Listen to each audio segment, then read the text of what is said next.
Software patents. So who is worried about software patents?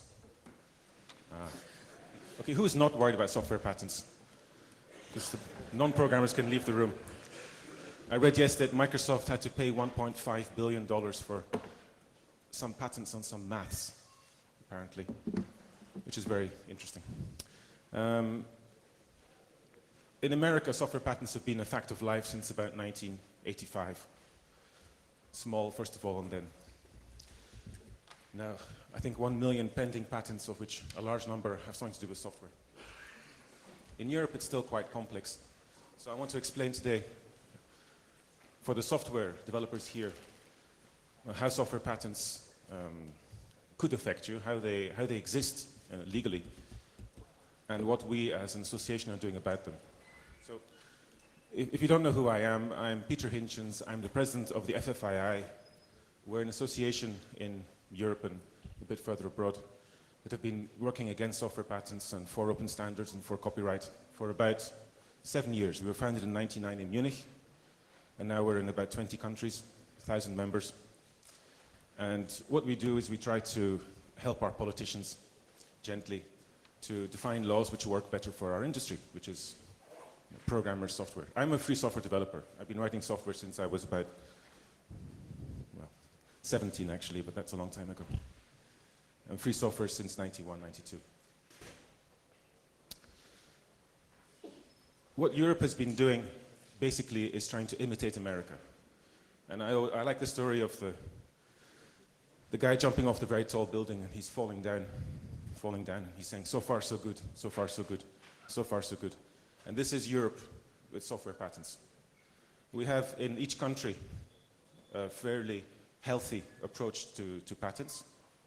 When the European Patent Convention was built in the 70s, national parliaments decided quite carefully that software, arts, maths were not inventions to be patented. These were creative works well covered by copyright.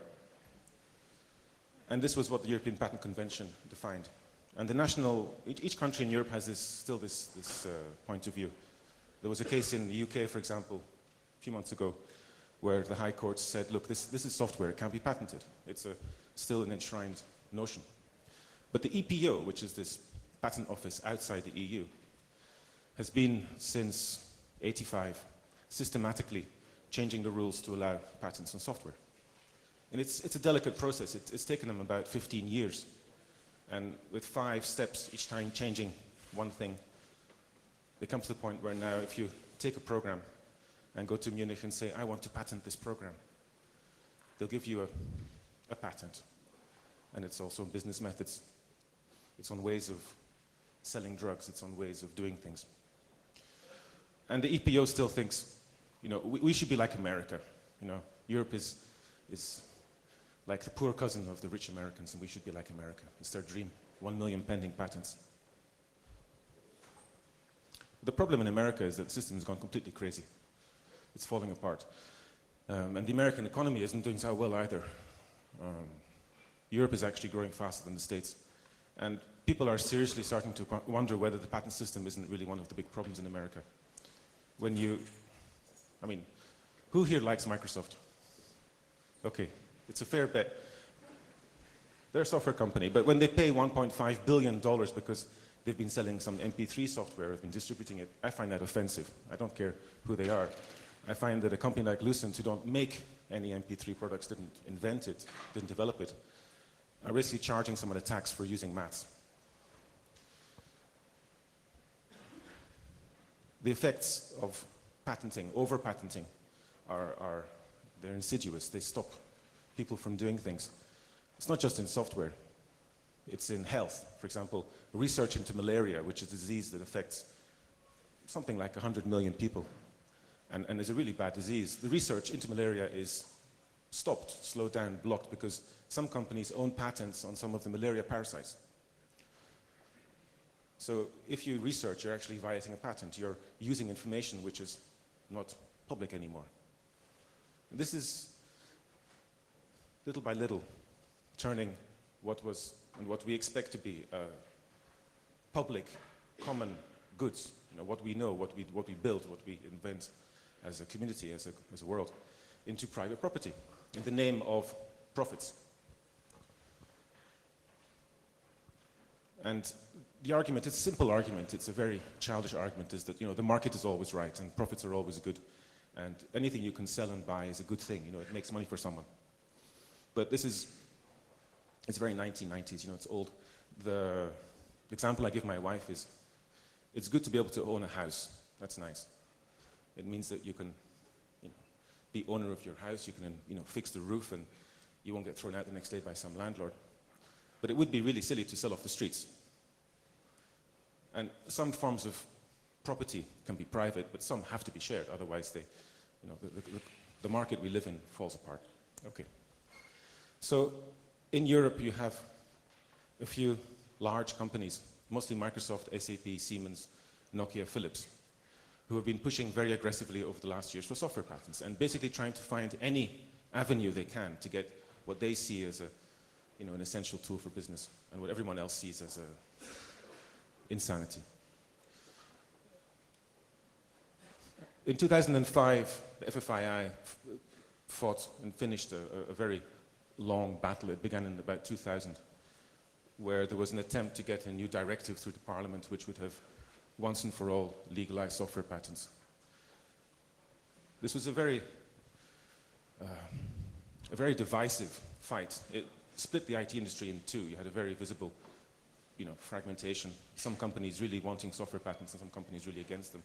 I think every individual programmer, every free software developer very clearly understood the dangers. We got a lot of support from politicians, and we basically stopped the EPOs and I would say big software's plans in Europe at that point.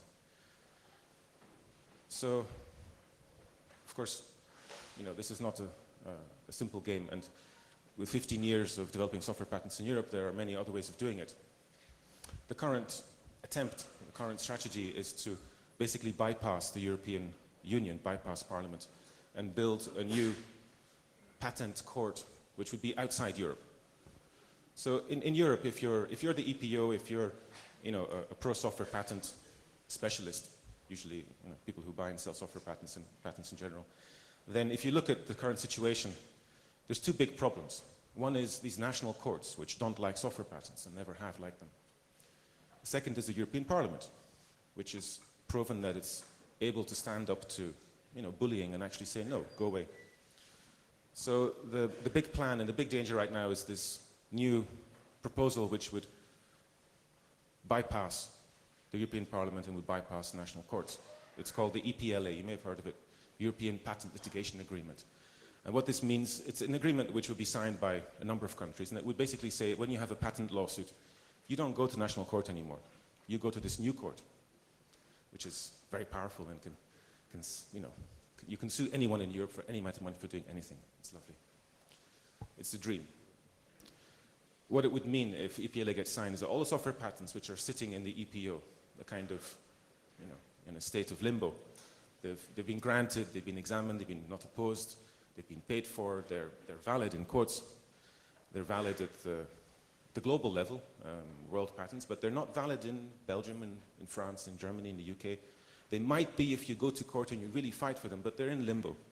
And there are something like, I don't know, 100,000 of these patents. If the EPLA gets signed by, let's say, you know, a core group of European member countries, suddenly all of these patents become valid in those countries, and valid as in court. So it's a lovely setup. Of course, it's not that simple. I mean, there are people who really despise the EPLA and find this an offensive thing. It's very anti-European, for one thing. Now, I'm a European. I'm half Scottish, half Belgian. I live in Brussels. I kind of like the idea of Europe because we Scots, we always felt like an oppressed minority. You know? And when we're in Europe, there are so many oppressed minorities, we feel like a big happy family. So,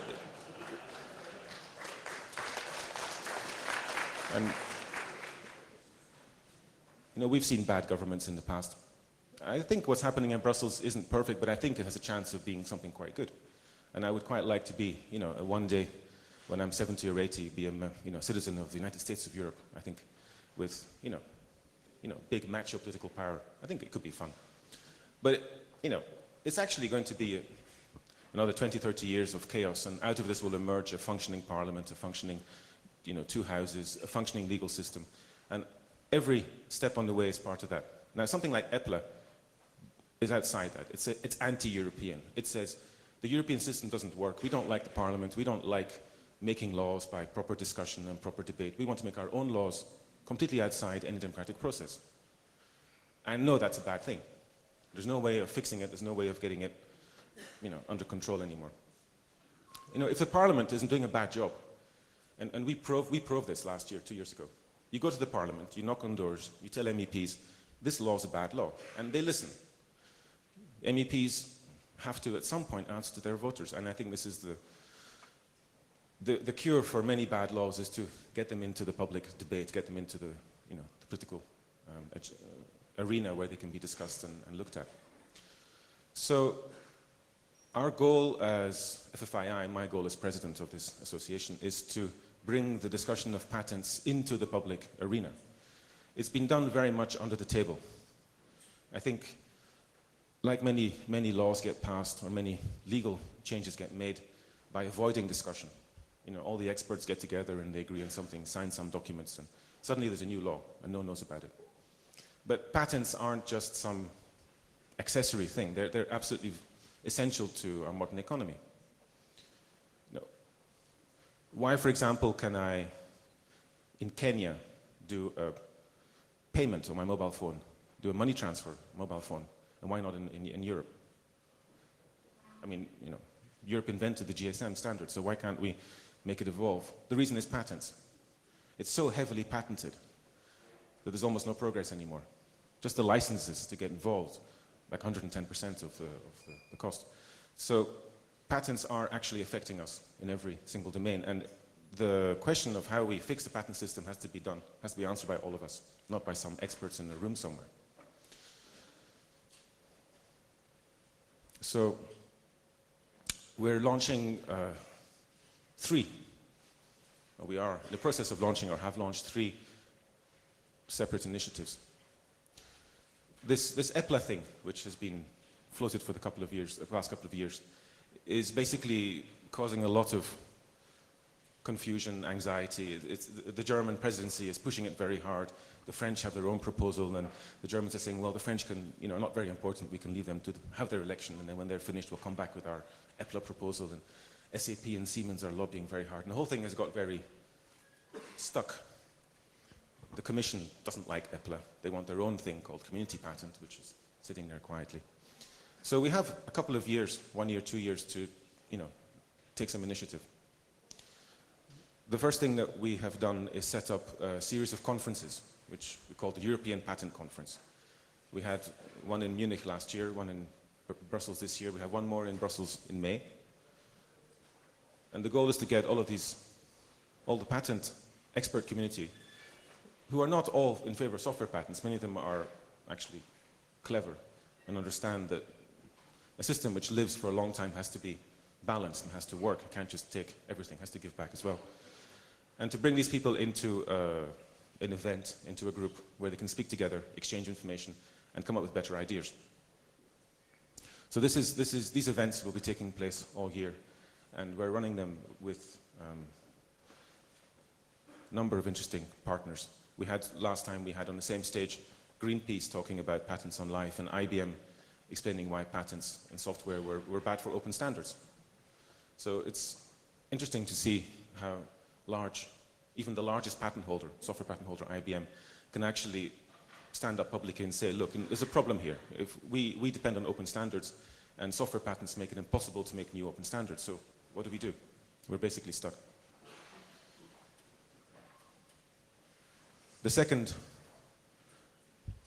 initiative we've done is start a new industry association. So we noticed one thing, which is FFII is mostly individuals. Mostly we're activists, we're mostly software developers, people who have understood the problem. But there was never a real place for companies to get involved. And how many people here are involved in running a small company? Okay, so like me, I began a small company because as a professional developer, it's fun to have a little business. If you want to find out, for example, as a small company, how you can get involved in the patent debate, how you can help, or how you can get information, or even in the software domain, who represents you in Brussels? There's nobody. We have national associations here and there. There's no European association, so we've started one. The European Software Market Association, ESOMA. So all of you entrepreneurs can join us, and ESOMA will basically help finance what FFII is doing. Help us to lobby, organize events. The third thing that we are doing is, let me show you this.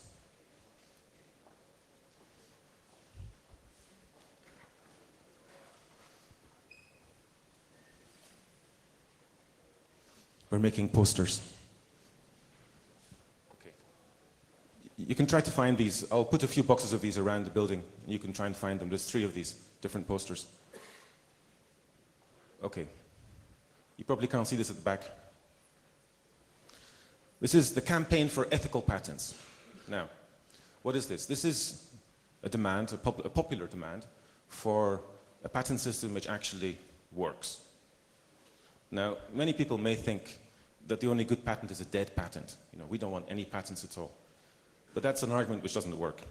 There are good reasons for a patent system. They're not very nice, but they're there. Basically, without patents, companies will not publish anything. Too many secrets, and secrets are bad for collaborative research. So the basic concept of a patent is you publish and you get a small monopoly.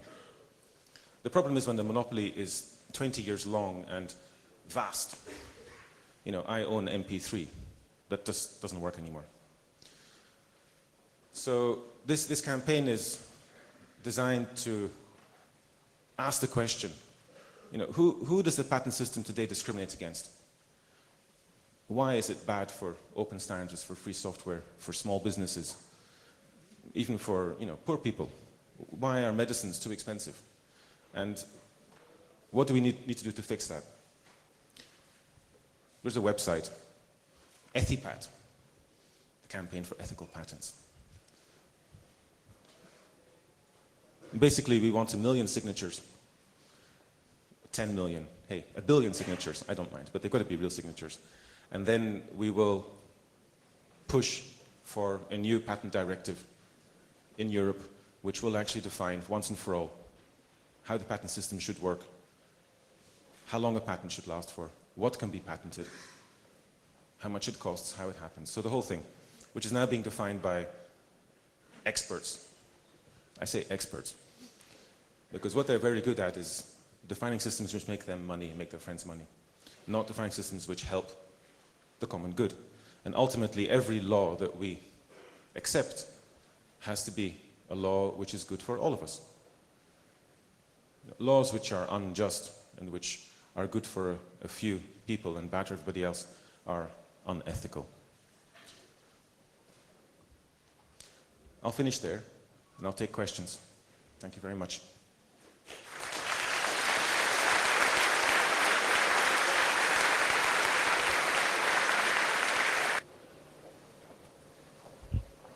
If I have 15 minutes every week to dedicate to fighting software patents, what should I do with my 15 minutes?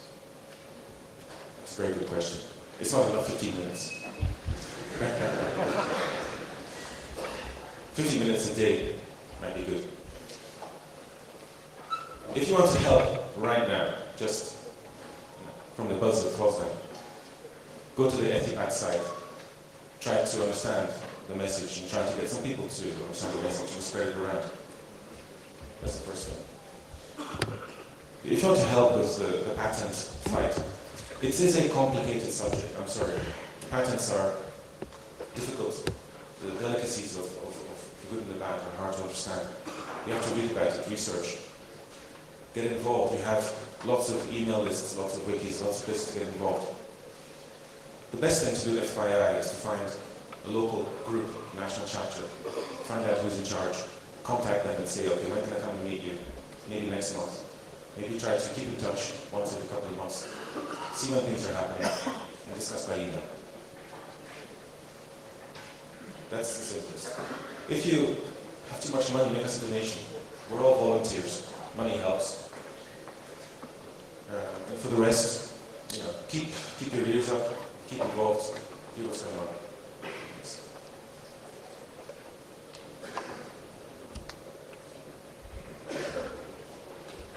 So the new organisation that they're trying to create to push through patents outside of Europe, who's that associated with it? Is it associated with the World Trade Organization?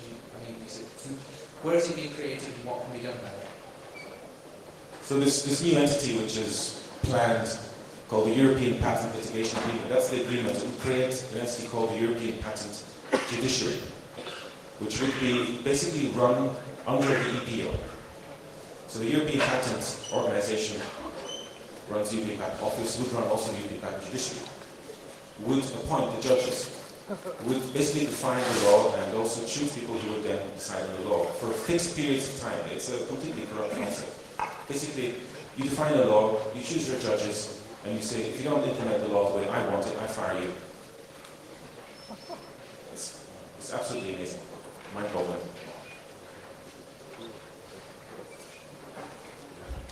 Can we already join ESOMA? Yes. The website is esoma.org. There's a contact form. We launched this in January, so January 24. I think it was live 15 February. It's a Belgian non-profit, so an ASBL, VZW in Belgium. And we are opening the doors today. This is the first public announcement of ESOMA, in fact.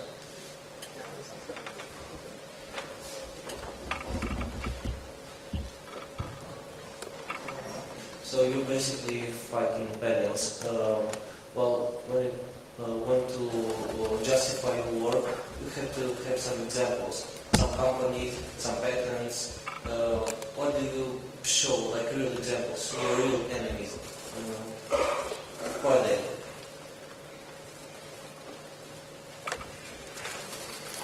This is one of the problems. These 100,000 software patents sitting at the EPO are all abstract. They're all sitting there. No one quite knows what's patented. So all we have are the, it's like a wave, and we have just the front of the wave. We definitely see in America the effect of software patents. We see the fact, for example, that software patents make it almost impossible to define new standards safely. So for example, I'm working on a new standard called AMQP, which is a new standard for messaging middleware. It's for high-performance communication between systems. We've been working on this for about 3 years. It's a large effort involving banks, software companies, Cisco, big companies. We cannot publish this without a risk that somebody has patented something in there we don't know. So it's not the tangible direct damage. I mean, there are good cases. You see in America, you have cases like BlackBerry paying $600 million for 7 patents. The American system is insane. People will tell you, well, the European system isn't that bad yet, which is true. So in Europe, the problem is still fairly abstract. So what we're mostly confronted by is an intellectual exercise. It's looking at what we have in America, looking at what's already in place in Europe, and then saying, okay, this is where we're going to be. Now, I've been involved in a very small number of patent issues in Europe, and they are real. Most of them don't come to court. In fact, it's very rare. The vast majority don't ever even go to litigation. They simply, letters arrive, lawyers knock on the door, and companies say, what is this? What do you mean I'm infringing your patent? And then they settle and they pay. This is a big problem, is that the information on the use of patents between companies for extortion is undocumented. There's no data on this. We don't know how many patents are used in Europe. We don't know how much effect they're having right now. So all we can do is extrapolate. And this is one of the difficulties of getting this debate. It really requires some paranoia and some idea that we're in a progression, and what's happening in 5 years' time is important, not what's happening today.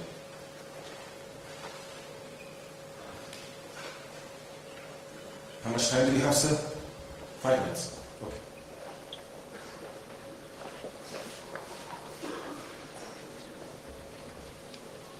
I just want to say you that the patents really have problems for companies. I am working in a plastic injection molding machine fabrication, and we were attacked by a concurrent.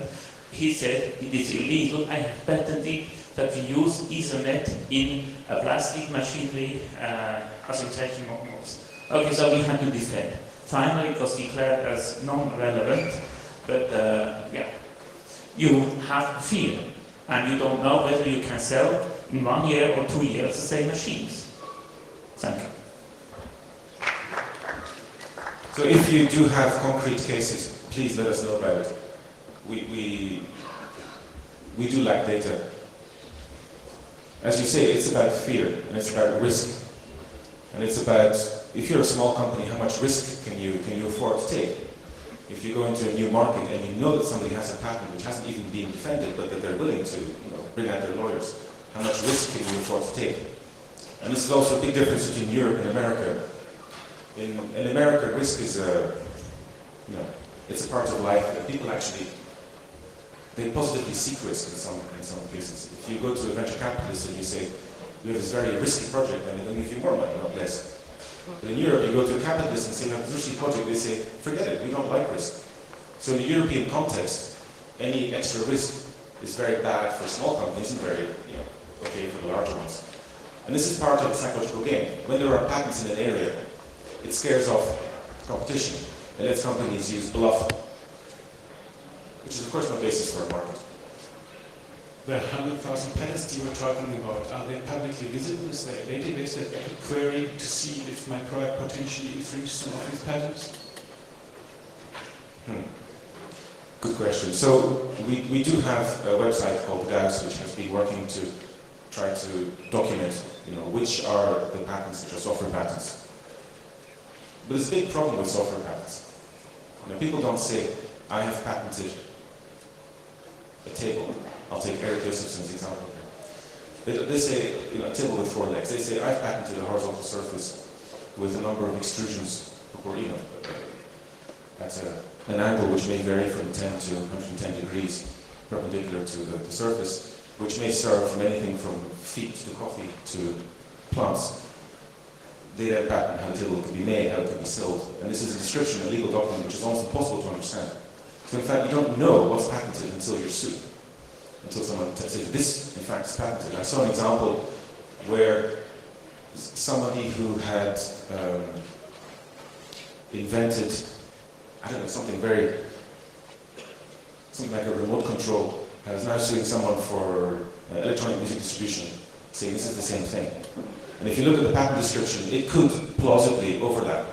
So a good patent lawyer, a person who makes your patent for you, will make the software patent as any patent, in fact, as broad and as vague and as fuzzy as possible.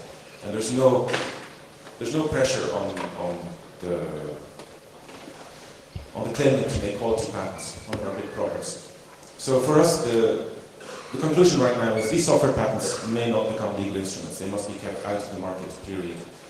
When there's a better system, we could possibly allow some kind of a claim on some aspects of the work. But very, very, very well controlled. Okay, that's all for now. I'll be around for a little while, so if you have questions, come to me afterwards. Thank you very much.